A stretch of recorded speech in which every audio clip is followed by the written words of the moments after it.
Okay guys, so for your project last week, you drew the basic structure of your room. So you have your walls and your ceiling and your floor. This week we're going to go over how to add some furniture and some extra decor into your room. So I did an example that had a couple pieces of furniture added into it. A bed, 2 nightstands, a bookshelf, and then I just added some extra decorations into my drawing to give it some, pizzazz and make it a little bit more unique. So for your assignment this week, you have to have at least 2 pieces of furniture.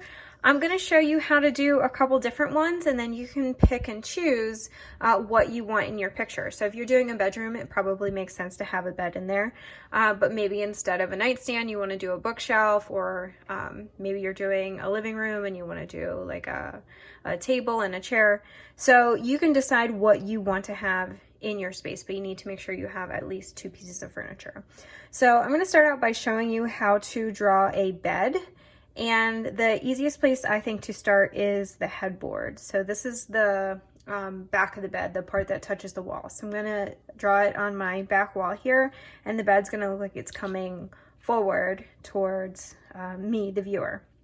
So what I wanna do is decide how wide I want my bed. So I don't want it super wide, because then it would engulf the whole floor space here if I had to take up my whole back wall. So I'm gonna bring it into about here on each side. That way it gives me a little space on each side, so if I wanted to put a little table or something in there, I could. So what I want to do is create 2 vertical lines for my headboard. All right, and it's going to look kind of small back here, but you'll see as it comes out towards us, it's going to look a little bit larger as it gets closer towards us. So I do those 2 vertical lines, and then I do a horizontal line on top for the top of my headboard there. Now, to do the edges of my mattress, what I need to do is decide how high up I want my mattress to come. Now, I know I need some room on top for some pillows, so I don't want it to come up super, super high. I'm going to take it probably about halfway up the headboard, and this is where the top of my mattress is going to go. Now I'm going to do the sides by lining up this corner of this line that I just drew where it intersects my headboard here. I'm going to line that up with my vanishing point to draw the edge of my mattress. So one part of my ruler is touching the vanishing point, the other is touching that little intersection right there. I'm going to do a line that comes out, and it's going to come about halfway the distance of my floor here. So if I eyeball it, it's about halfway. I'm going to do the same thing on the opposite side. I'm going to line it up with my vanishing point in the corner. And I'm going to take this line out about the same distance as I did this one, halfway.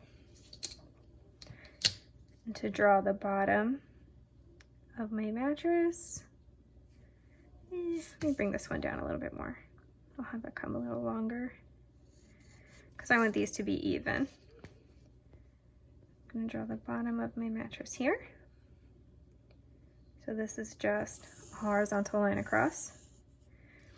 All right, and then I can erase out anything inside of this box. So my floor, I wouldn't see anymore because it's a mattress now, and the bottom part of my headboard is covered by my mattress as well.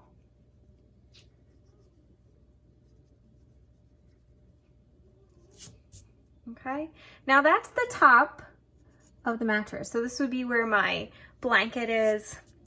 But the bottom here, we don't want it to look like just a flat sheet. We want to give it some thickness.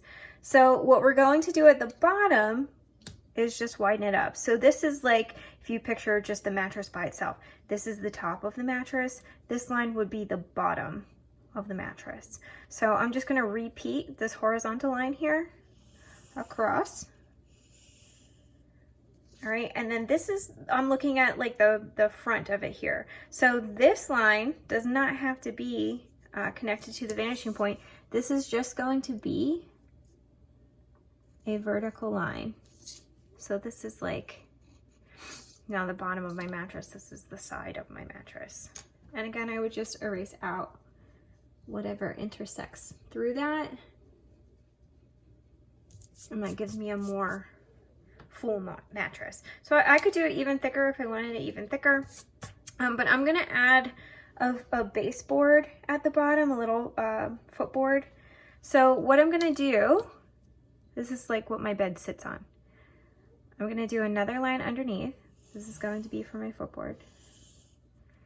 And I'm gonna give it 2 legs, almost like a table. Table has legs.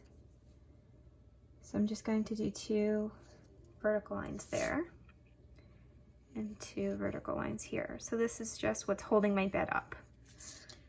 Okay, and then I would do a horizontal line across the bottom. Okay, and those are the 2 legs for my bed.